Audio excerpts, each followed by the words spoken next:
صفحہ نمبر 177 آیت نمبر 57 سورة التوبہ۔ اعوذ باللہ من الشیطان الرجیم بسم اللہ الرحمن الرحیم لو يجدون ملجأ أو مغارات أو مدخلا لولوا إليه وهم يجمحون۔ اللہ تبارک و تعالی فرماتے ہیں لو یجدون ملجأ او مغارات، اگر یہ منافقین کہیں پناہ گاہ پاتے یا کوئی غار برائے حفاظت حاصل کر لیتے، او مدخلا یا کوئی سر گھسانے کی جگہ پاتے، لولوا الیہ وہم یجمحون، اسی طرف رخ کر کے دوڑتے۔ ومنہم من یلمزک فی الصدقات، اے نبی ان منافقین میں سے وہ لوگ ہیں جو کہ زکوٰۃ کی تقسیم میں آپ پہ اعتراض کرتے ہیں۔ فَإِنْ أُعْطُوا مِنْهَا رَضُوا، اگر ان کو ملتا ہے تو خوش ہوتے ہیں۔ وَإِن لَّمْ يُعْطَوْا مِنْهَا إِذَا هُمْ يَسْخَطُونَ، اور اگر ان کو نہ دیا جائے تو پھر یہ ناراض ہو جاتے ہیں۔ وَلَوْ أَنَّهُمْ رَضُوا مَا آتَاهُمُ اللَّهُ وَرَسُولُهُ، اگر یہ لوگ، یہ منافقین اللہ اور اس کے رسول کی عنایت پہ خوش ہوتے، وَقَالُوا حَسْبُنَا اللَّهُ، اور کہنے لگتے کہ اللہ ہمارے لیے کافی ہیں۔ سَيُؤْتِينَ اللَّهُ مِنْ فَضْلِهِ وَرَسُولُهُ، اللہ ہمیں اپنے فضل سے اور اس کا رسول بھی ہمیں عنایت فرمائیں گے۔ اِنَّا إِلَى اللَّهِ رَاغِبُونَ، ہم اللہ کی طرف رغبت رکھتے ہیں۔ تو کیا اچھا ہوتا اللہ تبارک و تعالی ان آیات مبارکہ میں منافقین کا تذکرہ فرماتے ہیں۔ حضور اقدس صلی اللہ علیہ وسلم جب زکوٰۃ کا مال تقسیم کرتے یا غنیمت کا مال تقسیم کرتے تو منافقین مال کے حرص اور طمع میں اللہ کے نبی پہ اعتراض کرتے، یہ تقسیم ٹھیک طرح نہیں کر رہا۔ یہ مال اور دنیا کی حرص ایک ایسی چیز ہے کہ نبی پہ بھی اعتراض کے لیے انسان کو آمادہ کر دیتا ہے، اور اگر انسان قناعت حاصل کر لے تو پھر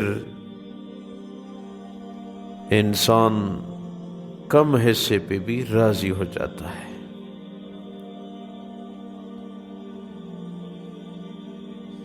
اللہ تبارک و تعالی فرماتے ہیں کہ اگر یہ اللہ اور اس کے رسول کی عنایت پہ خوش ہوتے، کیا اچھا ہوتا ہے ان کے لیے۔ ان کے لیے اپنی نگاہ میں نفاق کے علاوہ اور کوئی راستہ نظر نہیں آ رہا۔ اگر ہم منافقین یہ خیال کرتے تھے، اگر ہم کفر کا اظہار کرتے ہیں، مسلمان ہمارے ساتھ لڑتے ہیں، ہمیں قتل کرتے ہیں، اگر ہم عالم کفر کا ساتھ نہ دیں تو بھی دنیاوی نقصان ہے، اور اگر اسلام میں آتے ہیں تو پھر یہ ہے کہ بطور زکوٰۃ مال دینا پڑے گا، عبادت کرنی پڑے گی، یہ ہم کہاں کر سکتے ہیں۔ اس لیے یہ بین بین رہا کرتے تھے۔ اس لیے قرآن نے فرمایا کہ منافقین کفار سے بھی زیادہ سخت عذاب میں ہوں گے۔ شدید عذاب جو ہوگا، ان المنافقین فی الدرک الاسفل من النار، دوزخ کے سب سے گہرے عذاب میں منافقین ہی ہوں گے۔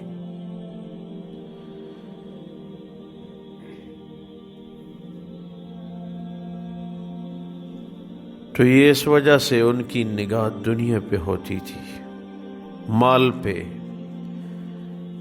آخرت پہ نگاہ نہیں تھی، موت کی طرف فکر نہیں تھی۔ حالانکہ انسان کی نگاہ اگر موت پہ بھی رہے، یہ موت انسان کے لیے بہت بڑی عبرت ہے اور انسان کو سیدھے راستے پہ چلانے کے لیے بہت معاونت دیتی ہے۔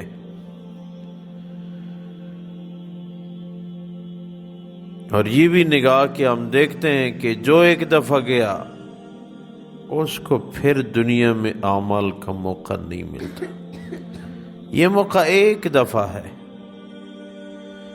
وہ امام بخاری رحمہ اللہ تعالی علیہ کی وہ روایت ہمارے بڑے اساتذہ بار بار بطور عبرت ذکر کیا کرتے تھے، اور بہت بڑی عبرت ہے اس حدیث میں۔ امام بخاری لکھتے ہیں کہ حسن بن علی جب دنیا سے رحلت فرما گئے تو اس کو اپنی بیوی سے بڑی محبت تھی، اور بیوی کو اپنے شوہر سے بہت زیادہ محبت تھی۔ شوہر کو جب دفن کیا لوگ لوٹنے لگے، وہ کہنے لگی میں تو گھر نہیں جا سکتی، میرا شوہر وفات پا گیا، میرے ساتھ زندگی گزاری، مجھے اس سے محبت، اس کو مجھ سے محبت، کیسے میں اپنے گھر چلی جاؤں، اس کو مٹی میں چھوڑ دوں اور خود واپس چلی جاؤں، میں نہیں جاتی۔ رات کا وقت قریب آیا، رشتہ دار اقربا چلی جاؤ اپنے گھر، وہ کہنے لگی میں نہیں چھوڑ سکتی، دل تو میرا دکھتا ہے، خاوند تو میرا گیا ہے، تمہیں کیا پتا۔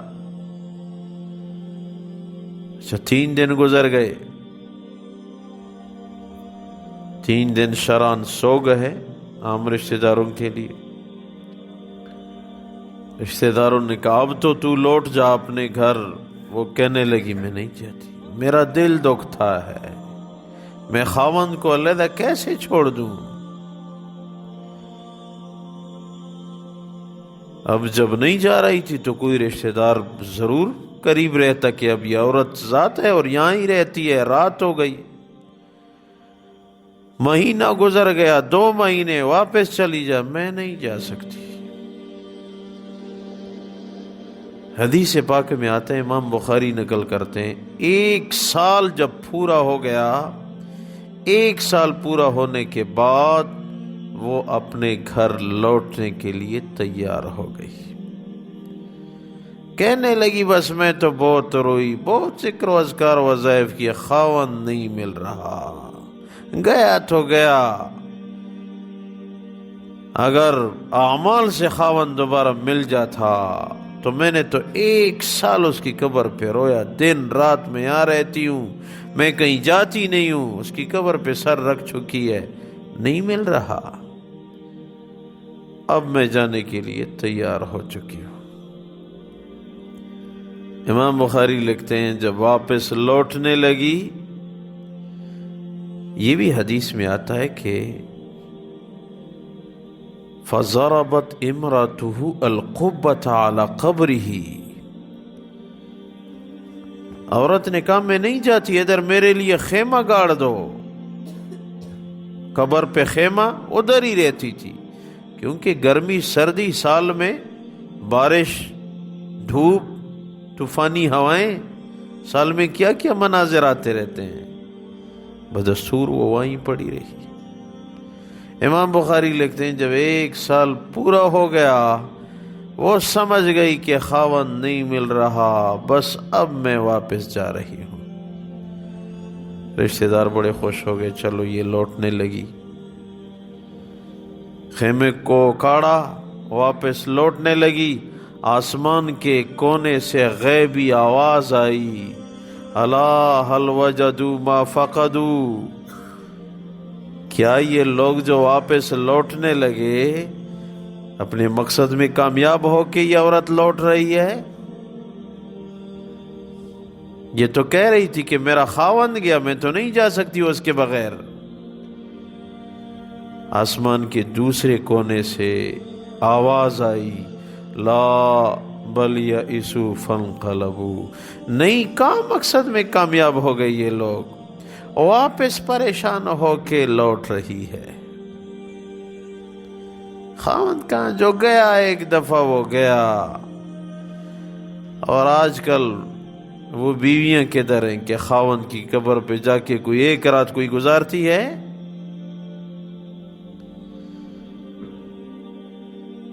اللہ اکبر۔ ایک جگہ میں خود ہی وہ اس کے کفن وغیرہ میں شریک رہا، فوت کی ہوئی تھی، تو جو آدمی وفات پا گیا تھا تو اس کے کچھ رشتہ دار کہنے لگے کہ جی اب کچھ نہ کچھ وقت ہے، دفن جنازہ ہو سکتا ہے، لہٰذا شام کے بعد ہی اس کو دفن کر دیا جائے۔ جنازے کے ٹائم کے مشورے میں اختلاف پیدا ہو گیا، کچھ کہتے تھے کہ نہیں جی بیچ میں رات ہے، بس پڑا رہے، صبح کو آرام سے کر لیں گے، لوگ بھی آ جائیں گے، جنازے میں تعداد بڑھ جائے گی۔ کسی نے کہا میں جا کے ان کی اہلیہ سے مشورہ کرتا ہوں، وہ کیا کہتی ہے۔ تو وہ گیا، واپس آیا تو کہتے اس کی گھر والی کہتی ہے کہ بس ویسے بھی وفات پا گیا ہے، بس اگر پہنچا دے قبر تو بہتر ہے۔ تو اس کا ایک بیٹا وہاں بیٹھا ہوا تھا، وہ رونے لگا، کچھ کہا نہیں، مگر میں سمجھ گیا کہ یہ اپنی والدہ کی اس بات کو اس نے لے لیا اپنے دماغ میں، اور اس لیے چیخ چیخ کے رونے لگا۔ اور بھائی آج کل وہ لوگ کدھر ہیں جو میرے اور آپ کے پیچھے ایک سال روئے اعمال کریں کہ یہ مجھ سے کیوں گیا؟ چلے گئے وہ لوگ تو تابعین، تابعین کا زمانہ تھا، ایک دینی محبت ہوتی تھی، میاں بیوی کا ایک رشتہ، ایک تعلق ہوتا تھا۔ آج وہ لوگ کدھر ہیں جی؟ میرے پیارو، اپنی تیاری خود کرنے کی ضرورت، جب وقت پورا ہو جائے۔ آج صبح اذان کے بعد مجھے ایک بندہ آیا کہ جی فلاں وفات پا گیا، محلے کا جو آج جنازہ تھا، وہ تو ٹھیک ٹھاک تھا، کہتے جی بس 12 بجے، رات 12 بجے وفات پا گیا۔ میں دل میں سوچنے لگا کہ اب دیکھیں آدھی رات کو وقت پورا ہوا، اب یہ نہیں ہے کہ اس گھر میں عورتیں بچے یہ آدھی رات کو روئیں گے، چیخیں گے، بس چلو صبح تک تو مہلت دو، نہیں جی نہیں، ٹائم ہو گیا، بس 1 سیکنڈ مزید گنجائش نہیں ہے، آپ مسافر ہیں، سفر پورا، جاؤ چاہے آدھی رات ہے، یہ ٹائم ہو گیا، بس اب یہ نہیں ہے کہ جی رات کے 12 بجے، رات کے 1 بجے کا ٹائم ہے، نہیں، بس اس کا وقت ہو چکا ہے جی۔ حدیث پاک میں آتا ہے کہ موت ہر انسان کے پیچھے ایک اژدہا کی شکل میں بھاگتی رہتی ہے، پیچھے واش روم جاتا ہے پیچھے ساتھ، مسجد جاتا ہے پیچھے ساتھ، بازار جا رہا ہے پیچھے ساتھ ہے، دکان پہ جا رہا ہے موت ساتھ ہے، بس وقت کا انتظار ہے، جیسی وقت پورا ہو جائے، چاہے آدھی رات ہو، چاہے دن ہو، چاہے عید کا دن ہو، چاہے جمعے کا دن ہو، یہ نہیں کہ آج عید کا دن ہے، کپڑے پہنے ہوئے خوش باش ہیں اس کے بچے، نہیں، وقت ہو گیا، جاؤ، آپ کا وقت پورا ہو چکا ہے۔ میرے پیارو، یہ دن ہم سب کے سر پہ پڑا ہے، اس طرف دھیان کی ضرورت ہے۔ منافقین نے اللہ کے رسول پہ اعتراضات کر کے کیا کمایا؟ اللہ کا غضب کمایا، اور کیا کمایا؟ چلے گئے دنیا سے، عذاب بھگت رہے ہیں۔ یہاں سے کچھ ساتھ لے جانا پڑتا ہے، نیک اعمال لے گیا جنت میں پہنچ گیا، برائیاں لے گیا دوزخ میں گیا۔ مجھے اپنی استاد کی بات یاد آتی ہے کہ جب کوئی ہم سے وفات پا جاتا ہے تو جو نیک لوگ ہوتے ہیں ان کی نگاہ اس پہ ہوتی ہے کہ میرا باپ، میرا چچا، میرا بیٹا، میرا بھتیجا گیا، اس کی زندگی کیسی تھی،